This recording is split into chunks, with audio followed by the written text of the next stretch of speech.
Well, welcome back to Harmonize Your Life Conversations on Self Care for Women of Color podcast. We're so excited to welcome you to season 8. Yes, I cannot believe we are beginning season number 8 on the Harmonize Your Life podcast. Thank you all for the way you have engaged with us over these past 2 years since we have begun this podcast. Um, in 2020, we began right at the top of the pandemic in March of 2020, and we've been going strong ever since that first episode on March 2nd, 2020. We've gone through season 1, 2, 3, 4, 5, 6, and 7, and now we are at season 8. And I want you to know that these conversations are just getting better, more intriguing, more informative. You're going to laugh, cry, you're going to think, you're going to strategize concerning your own self care, health, and wellness. It is going to be a wonderful season. So, listen, we'll be right back to begin with our first episode of season 8 right after this.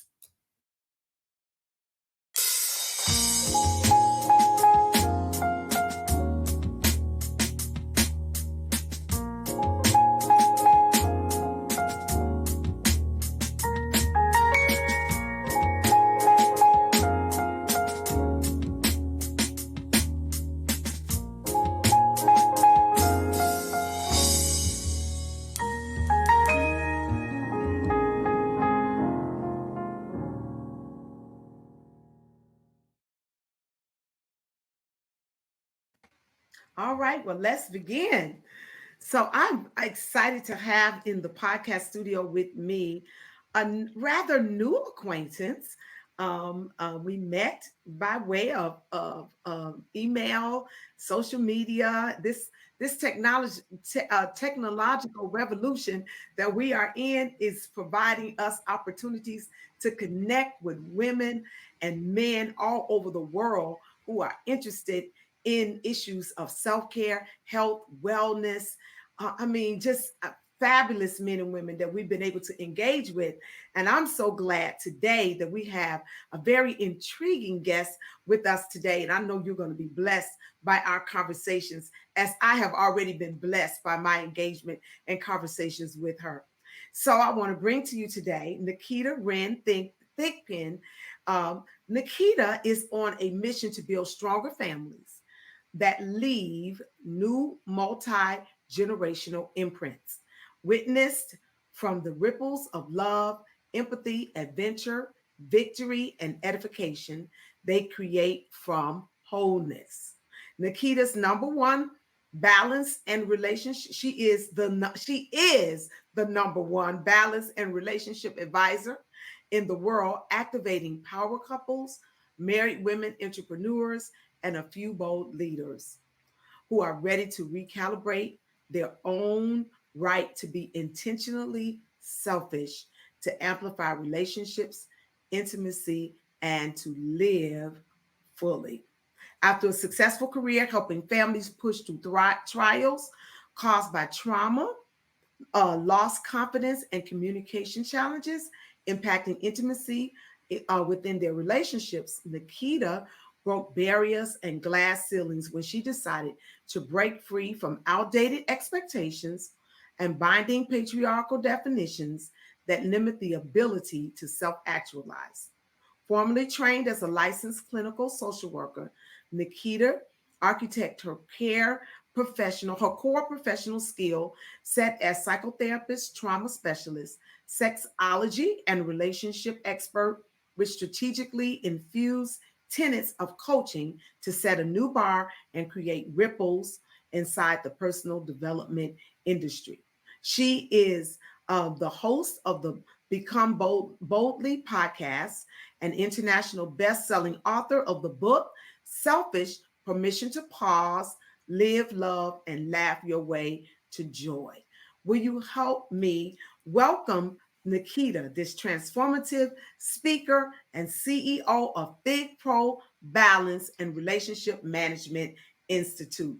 Welcome to the Harmonize Your Life podcast, Nikita.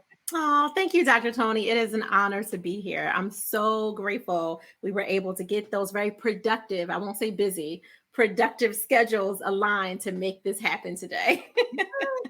Yes, because when you are a man or woman of many, I call it multi-passionate. We Yes. have many passions and many roles that we play, Hmm. right? And so, yeah, sometimes it's trying to coordinate those things. And then in the midst of that, we both took some time off. That's right. I was off the whole month of August, and Hmm. you were off pretty much the month of August yourself. Yeah. So when we met, it was right before we both took our break, Hmm. and we promised to get back together. And I'm so glad that you accepted our invitation to be our first guest for season 8. Yes. I love it. And what a primal season to be honored to be placed in, because we know biblically 8 is a powerful number. Yes. So thank you for that. Yeah, the number of new beginnings. That's right. Yes. All right. So, Nikita, I am so excited about having you in the studio today and about our conversation around you termed a phrase um entitled intentionally selfish. Yeah. And this podcast is about self-care, Hmm. health, Hmm. wellness, and when we met, we talked about how similar we both Yeah. are in our message, and, Yeah.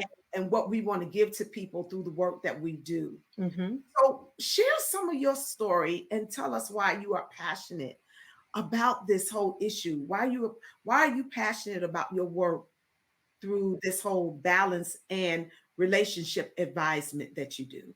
Yeah, absolutely. So I'll start with my core belief. I truly believe, and our company believes, that the strongest families are led by people who are bold enough to be intentionally selfish. So, backing up a little bit, I took a word that historically has been created to hold us down as a human race. We could just end that right there. To Mm-hmm. go a little deeper, it was put in our lexicon in about the 1600s by a Pentecostal bishop who was approached by his parishioners that were women, asking for permission, because in the 1600s, that's what you did. You asked the leadership of whatever your stable religion was for Mm-hmm. permission to do anything that wasn't quite clear in whatever text you were following. In this case, it happened to be the Bible. They asked for permission to tell their husbands no around having sex if they weren't in the mood, if they weren't interested, if they just wanted some time, some space. And the Pentecostal bishop relayed back, "You are selfish if you tell your husband no, because it is a privilege to have a husband. And in lay terms, you are chattel, you are his property. And Mm-hmm. so, unless you are pushing a child out of your vagina, or Mm-hmm. you are on your menstruation or menses, you don't have a right to say no." And that word got in our lexicon because of that reason. And centuries go by, and we have passed on the egotistical version of that word of you're self-absorbed, which I do think that that's slightly, not even slightly, that's a very different thing. You can Yes, it is. absolutely It be is. self-absorbed, Mhm. right? Mhm. Which is not healthy or good in any kind of way, in my opinion. But you don't necessarily have to be selfish because you choose to honor your body and your space and your time and your need to be empowered to make a decision about something that is better for you than maybe it is for someone else. So once I found that, and the word itself, the word selfish, downloaded into my spirit when I was praying and asking God, like, what am I going to name the first book that I write? I really don't know. When I tell my story, and the word selfish populated in my space, and I had a visceral reaction, like, selfish. I'm the opposite of self, right? Because I'm still tethered to that patriarchal definition too, because I hadn't done the research. I didn't know.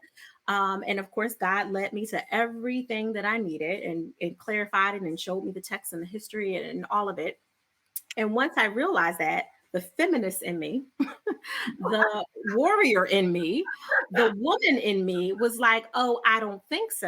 Yeah. That is absolutely not something that I'm going to be tethered to. And, it took a little work and a little journeying for me to pair it with being intentional, like Mhm. purposefully to have it as that Yeah. categorical phrase. But Mhm. the reason I decided to do it is I was like, I have to redefine this Yeah. because we as women are holding each other down. Oh, you weren't available to talk to me. Why are you being selfish about your time? Why aren't you coming to my fifth wedding, my fourth divorce party, my 18th great grandbaby's baby shower? Like, what do you mean you're too quote unquote booked and busy? And we use this to hold each other down. And of course, because we are the mother of sons that become men, that become husbands, that become fathers, we've also taught them that that word is a bad word and that you're not supposed to give yourself time and spaciousness. So I redefined it. I redefine a lot of things because I feel like why not? Somebody put these words in the dictionary, right? Why not me? Might as well Uh, be. Might as why well. not? Exactly. So intentionally selfish has been reframed and redefined by me as a personal, intimate gift to create joy. Okay. So it is your The mhm, personal, intimate gift gift mhm, create joy. to create joy. I love that. To I love create joy. Thank you. personal, intimate gift. Yes, yes, yes. Yes, it Mhm. is. So, what you and I did this summer, I take a 6 week self lovecation. The whole company does every summer. And then we do another 3 week kind of winter solstice at the end.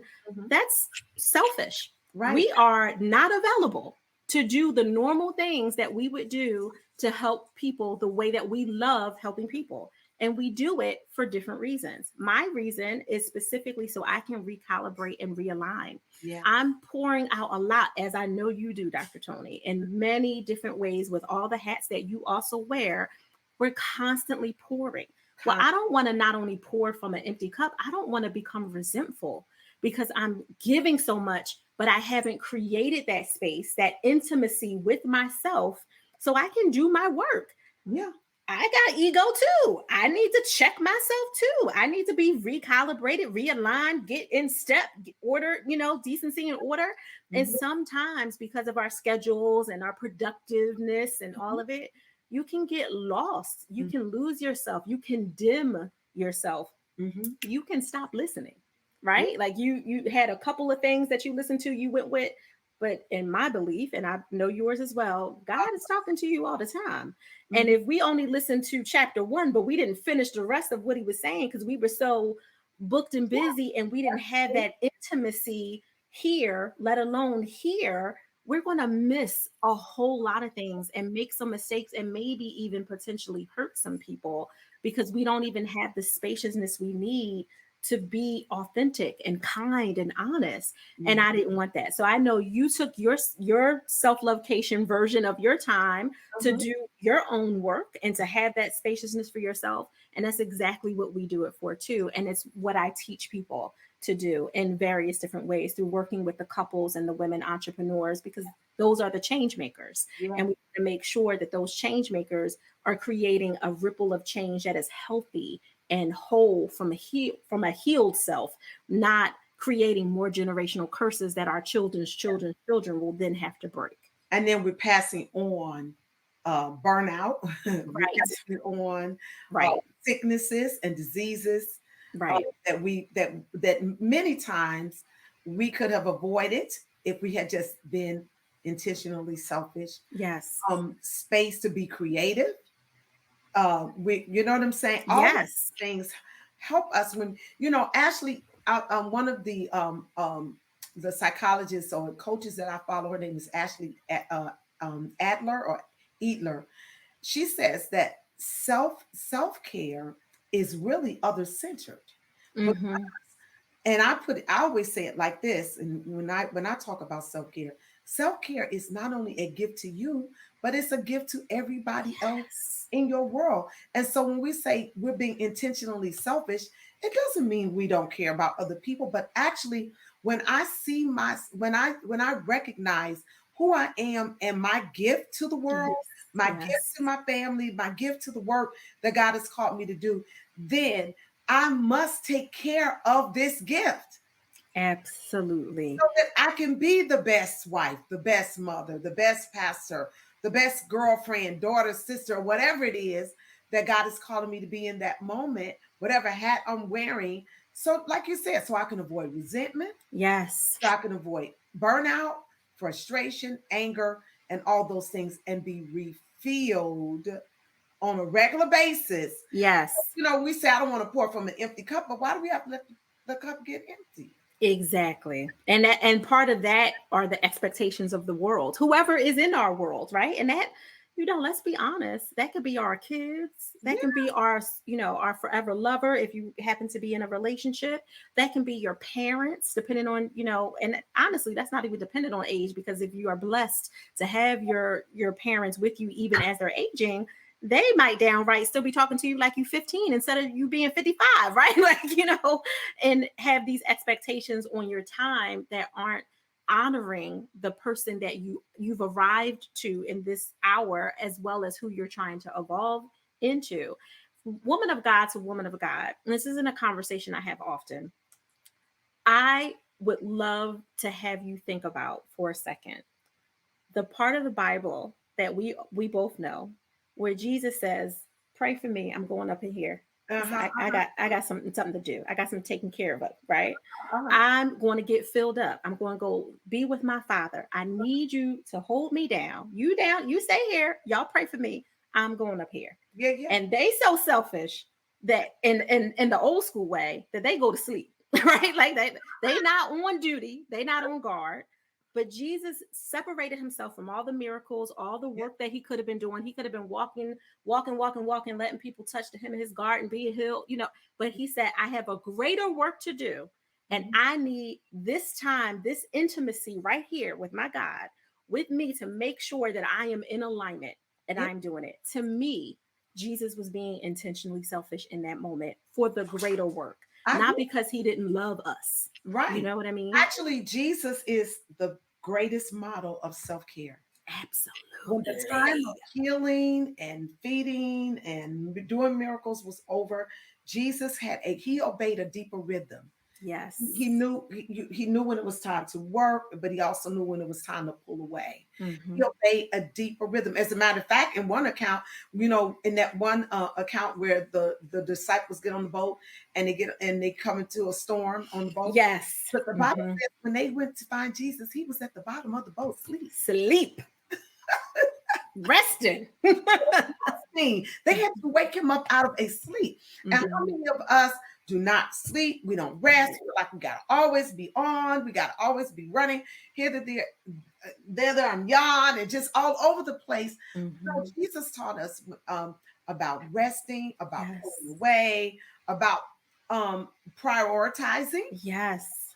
You know, Yes. even when they called for him, when Martha and Mary, his good friends, called for him to come see about Come Lazarus, on. go Come on. until it was Hmm. time to go. And Hmm. so he wasn't moved by other people's expectations and emergencies. He Right. was moved by the will of God. And I Right. think that we sometimes miss that because we don't pull away and we don't pray and we don't spend time with ourselves or with God or having that time to center Hmm. ourselves. We miss those moments. And so we live by emergencies and everybody else's demands and you know what I'm saying? A 1,000%. The work without the faith. Mhm. Jesus, in our opinion, was led by the faith Yeah. and also understood that the work was important, but it was led by the faith. A lot of us, and I'm first partaker of that, I was caught in that storm, so to Oh, speak, too, yeah. where work was the work. It was work with the faith was in the back end. The faith was trailing behind the Yeah. work. Work was all of it, which is why you could sleep and rest in the midst of a tsunami that's hitting you because your faith said, we're going to be all right.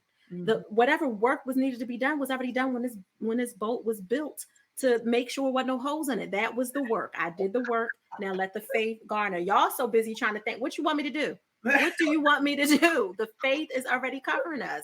And I feel like that happens a lot for us individually, in our ambitions, in our relationships, and as leaders in our various ways that we lead in this world. We're often led by the work, the busyness, the being booked and busy, the go, do. And And the we faith think is that we're trailing. busy, that we're Mm. impactful or that we're making a difference. And busyness and impact are not necessarily the same I thing. agree.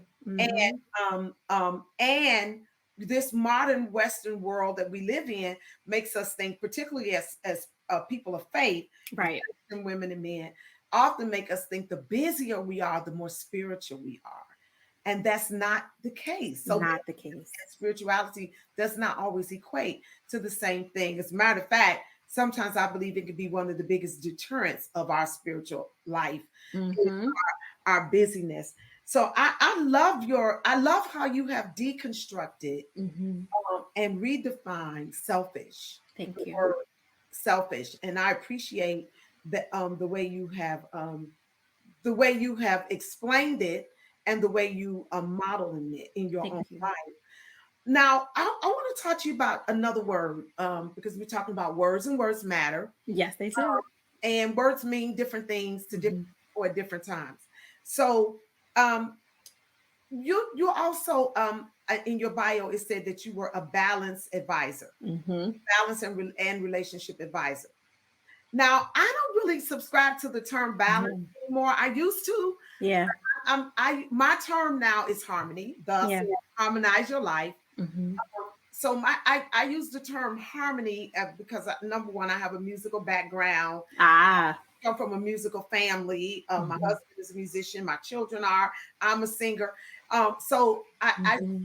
when I think of harmony, I think of things that may not necessarily look like they belong together, but Hmm. the conductor knows how to bring it all together on a Yeah. score or music or Hmm. whatever. And so Hmm. the tension sometimes in our lives, balance sometimes seems to be very unachievable, and it Hmm. certainly seems unsustainable. So Yeah. balance suggests that we have equal distribution of weight, Hmm. stuff to Hmm. balance out.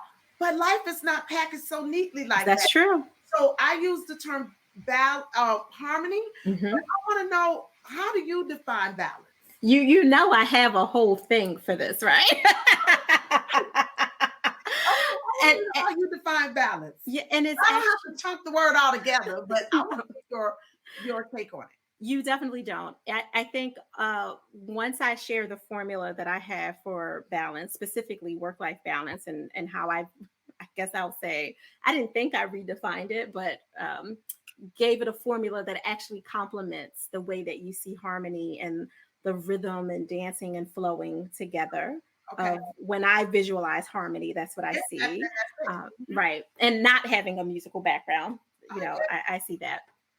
So for me, I hear a lot. You're definitely in good company with a lot of fantastic people that I've met in my life that are like, balance is a myth, Nikita. That is not a thing. It's something else. I do think that in this case it's semantics because it's Okay. really about how you apply it to yourself, right? Okay. Okay. Um, so for me, balance is a mathematical formula. I'm a polymath, so I think in acronyms, mnemonics, and numbers, and all kinds of things. Okay. But if you just visualize the letter T for Tony Okay. over B like boy, Okay. T over B, that's the visual of the formula equals B like boy. The Okay. first T is for your truth. If you admit the truth of what you really want in this world, Okay. of who you feel like you are meant to be, who you're supposed to become, the things you're supposed to accomplish before, God willing, you leave this earth prayerfully many, many, many moons away from today. Uh-huh. Admit that truth and then create the boundaries that you need to achieve that truth as reality.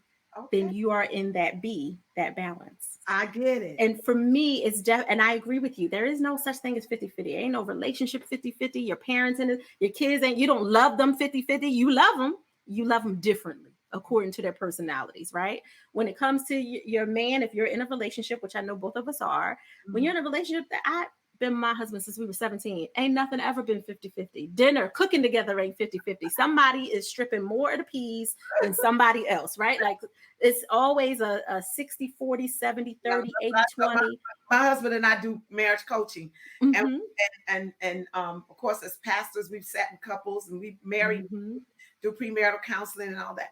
And we tell them marriage is not 50-50. That's Some days right. it's 60-40. Some That's days right. it's 70-30, and some days you giving 70, he giving 30, and we know how to make it work. Go ahead. That's right. That's right. I'm like, yes. And ultimately, to do it well, you're giving 100% of yourself in whatever your portion. What if you're that 20% a day, you're 100% of you in that 20%, right? And vice versa, whatever that case is. When you're really showing up lovingly and reciprocity and in kindness and all the things Yeah. that preaching to the choir, I know you do with your couples. If you are doing that, then you have balance.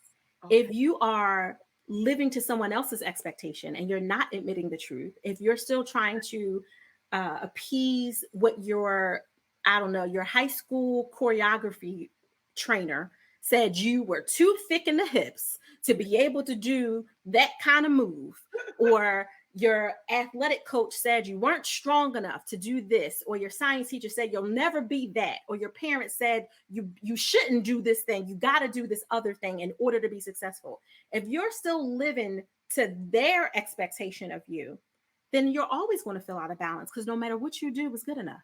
You're always striving to hit a marker that's not even in the chapter of life you should be living, Yeah. because it's not your truth. So no matter how successful, no big the bank account, the portfolio, no how many people rave about you, say your name, you never feel completely connected to that. And it doesn't fuel you or empower you because it's not your truth. And you don't have any boundaries for it because you never really made the space, with that intentionally selfish, right? The space to see what expanded. And I don't think boundaries should be limiting. They should be expansive enough so Yeah. that you can achieve whatever it is that you were designed here before you were stitched together in your mother's womb. You were designed with a purpose and a plan. Whether your plan was to live 2 seconds, 2 hours, or 200,000 years, there was a purpose for that, for each and every breath in your body. I believe that. And Yeah. everything you were supposed to do.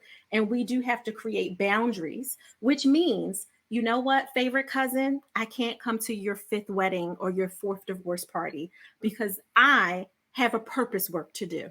Now, what I will do is I'll send you a gift. We'll go out to lunch at a different time where I don't have to travel across the world 12 hours and, do all the things. I love you. I'm going to make space for you, but I can't do it this way that day on your time because it's out of alignment with the truth of who I am. Now, I'm not saying you got to get that whole sentence to I, everybody who asks you to do something, I hear but you. from an internal space of creating that balance for yourself, for me, that's all balance is who am I? Who am I becoming? Who am I right now and where am I trying to go? Let me create some boundaries so I can get there.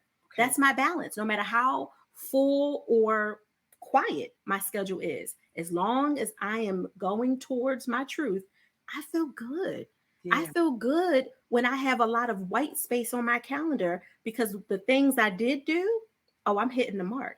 I'm on it. I'm checking things off that matter, not just a long to-do list. Because at the end of the hour, when we all go under, because if you are born, you will go under. When we go under this ground, whatever way that looks like for your family rituals, do you want people to say she got a lot of stuff done every day? Or do you want to say she transformed lives? She That, helped people create harmony. She helped them tap in and establish powerful families that change the world and put dents in this universe. You know what I'm saying? this For is me, preach, that's balance. Peter. Preach, girl. This is so good. So it's creating those boundaries Yes. that help you live out that truth. Yes. That truth of who you are, who God's called you to be. Yes. Oh, yeah, yeah, yeah. Yes. And the work that God has Yes. called us to do in the earth. Wow. I That's love that's that dance, Dr. Tony, that you were talking about.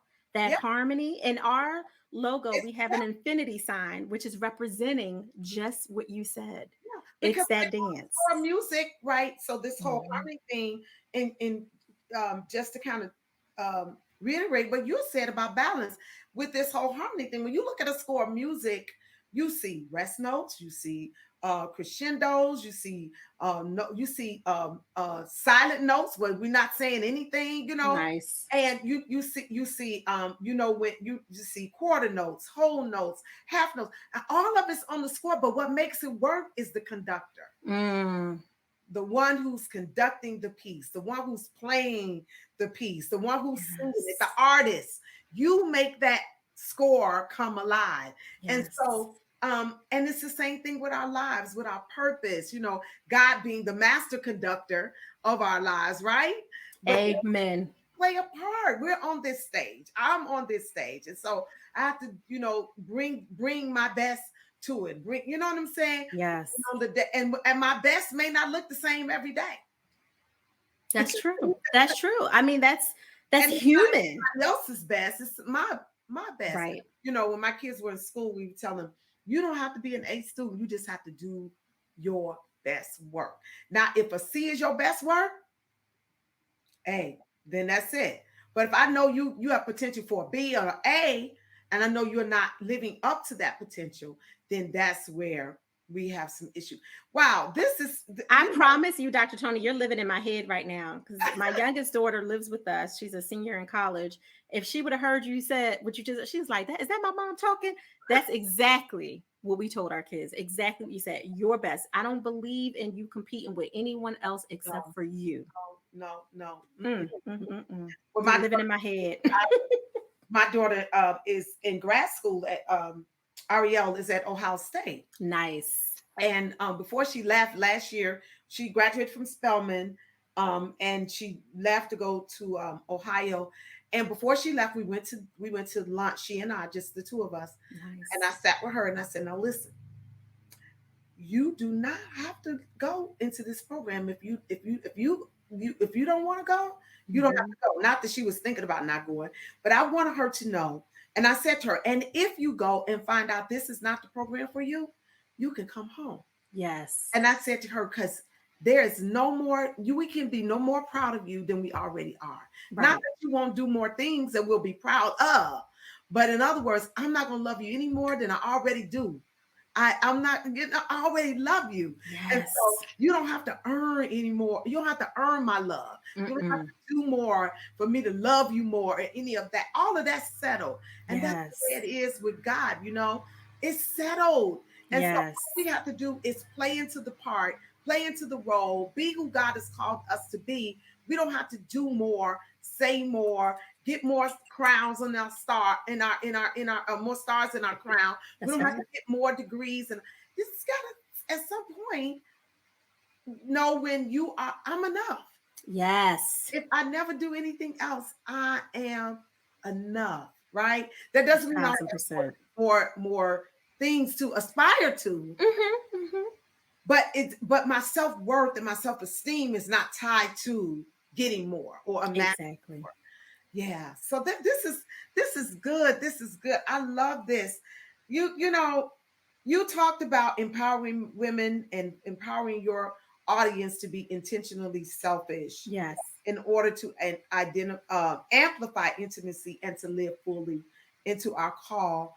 So talk to us about the guilt that many women, Mhm. the guilt, the shame, Yeah. resentment, anger, fear that we come into oftentimes Yeah. when we're being intentionally selfish. How do you coach your clients, and what do you say to men and women, or a woman that's listening here today and say, "Oh, that sounds really good, but Mhm. when I'm intentionally selfish, I feel bad, Yeah.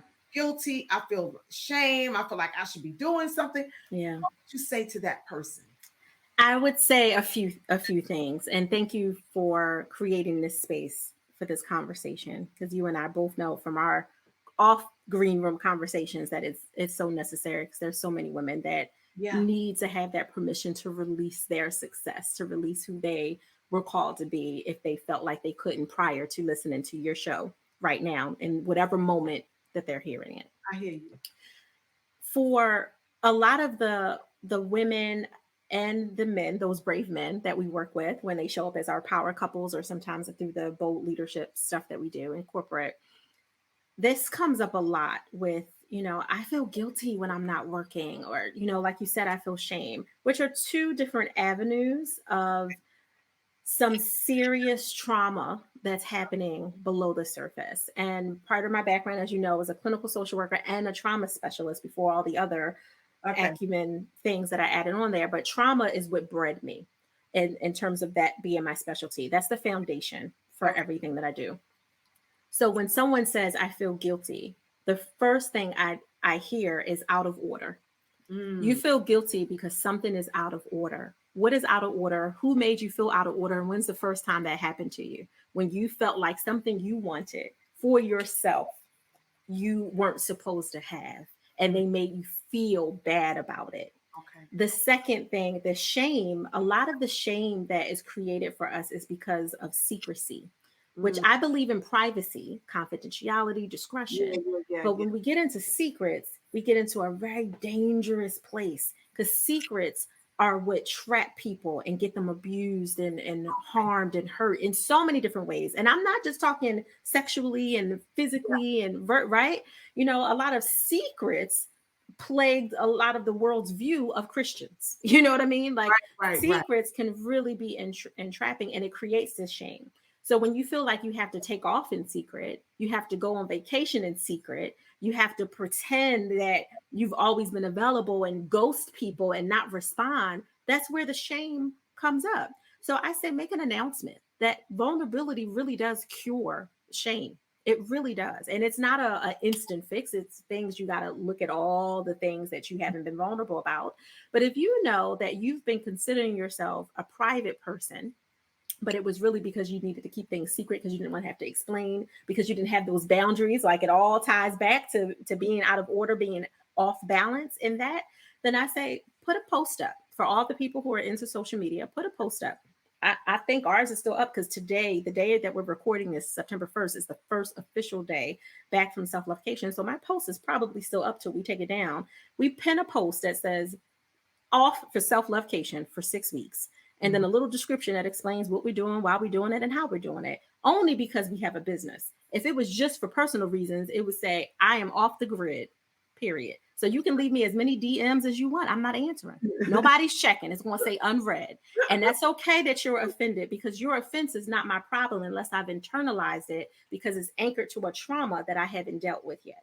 And Okay. just being really honest about where that's coming from, that's really about me and not about the person who's offended me. So being clear about where that's coming from. The guilt is usually because we feel like we're expected to be available. We're expected to be accessible. So Mm. then I have to back my clients up and say, okay, who are you available for? Who needs to access you? And of course, they're going to list, oh, supervisors, team. Most of my clients own their own company. So, my team, our clients, are these grown people or are they 5-year-olds? Oh, well, they're all grown, because it is different if you work with children, right? They don't really understand boundaries in the same way. We got to talk to their parents and school them that way.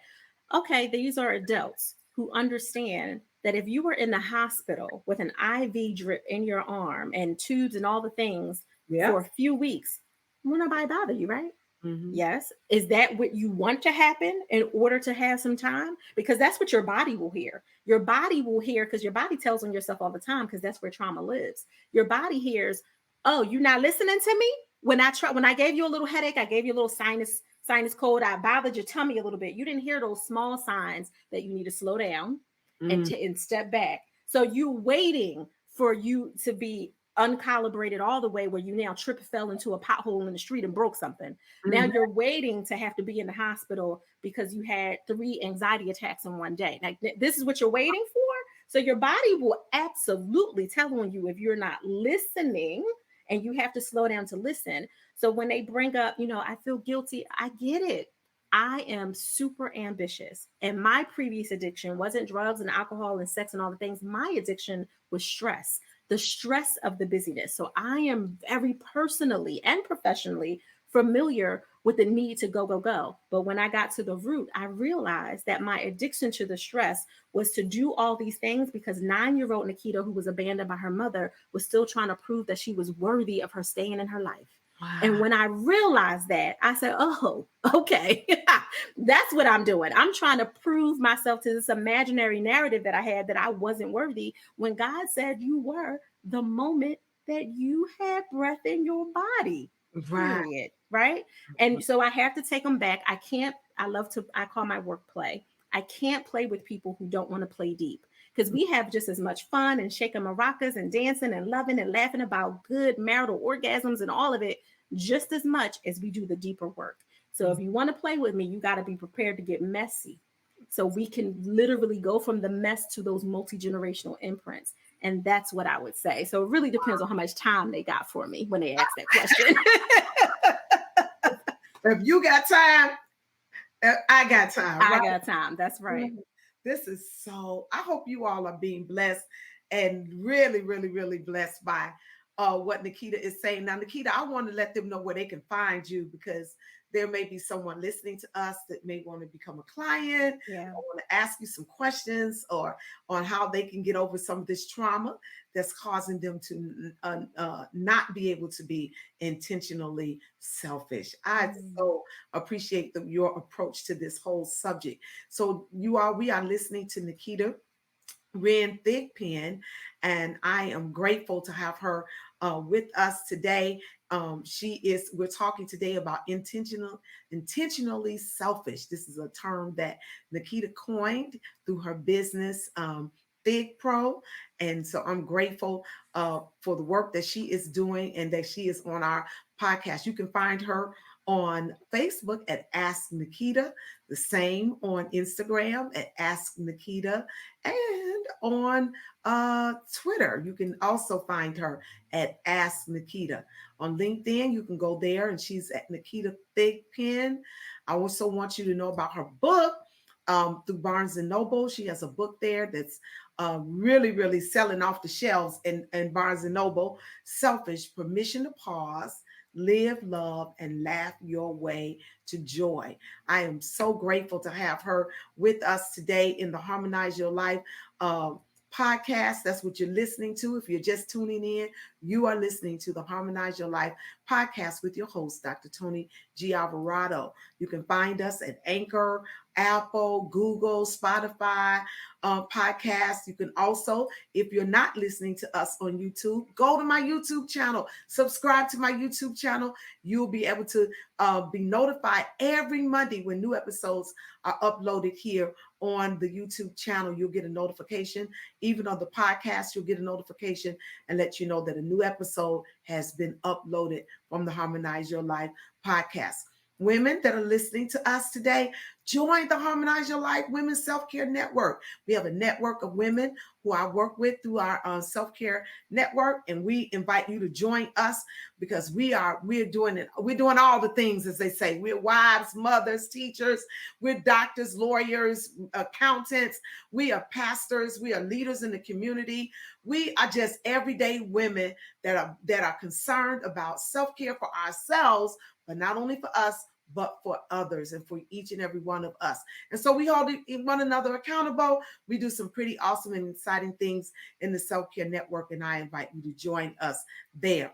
Nikita, I'm so grateful that you were with us today. Can you give us one last pearl of wisdom as we sign off today? Yes. I mean, you said so much as well, and I'm just honored to be in good energy with you. So thank you, Dr. Tony. Last one good pearl, I would say, be honest with yourself to honor the space you're in so that you can really gift yourself an option to create joy and not be tethered to those old expired expectations of yourself. Honor you, who you are now, so you can go forward. Wow. Honor you, who you are now, so you can go forward. Thank you for being such an awesome guest and kicking off the season 8 of the Harmonize Your Life podcast with your host, Dr. Tony G. Alvarado. We are so excited. Listen, if Nikita is any indication of what this season of the podcast is going to be, you're in for a treat all the month of September, October, and November before we go on our next hiatus in December. Okay. All right. All right. Thank you. We'll see you again next week on Harmonize Your Life, Conversations on Self-Care for Women of Color podcast with your host, Dr. Tony G. Alvarado. See you soon. Hi, this is Dr. Tony Alvarado. I am so delighted about bringing the Harmonize Your Life podcast to you. Would you do me a favor? If you are enjoying this podcast, would you email me at hello@drtonyalvarado.com? I want to hear from you. I want your feedback. I want to know if there are any other topics that you are interested in as it relates to wellness, self-care, nutrition, or just overall bringing harmony into your life. Email me, contact me at hello@drtonyalvarado.com.